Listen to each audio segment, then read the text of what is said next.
Sağlam bədəndə daha vacib olan nə ola bilər? Təbii ki, bədən iki hissədən ibarətdir. Ruh və bədən.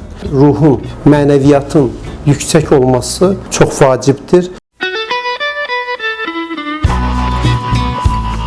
Biz həkimlər olaraq bədənin anatomik quruluşuna və orada baş verən hormonal dəngəsizliklərə və ya proseslərə odaklansaq da, hər bir insanın bir ruhi vəziyyəti vardır ki, bu çox vacibdir.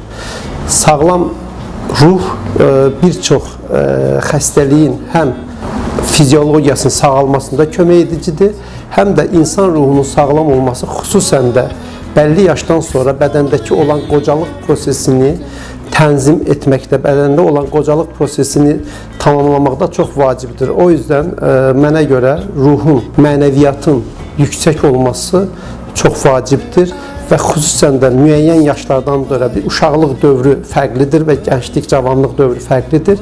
Amma 50 yaş, 45 yaş sonrası zaten bədəndə əmələ gələn bu proseslər vardır ki, bu proseslərə biz fizioloji qocalıq deyirik və yaxud da toxumaların artıq neoplaziyası deyirik və yaxud da dəyişiklikləri deyiriksə, bunu ancaq qaldıra biləcək yüksək mənəviyyatdır, yüksək ruhdur.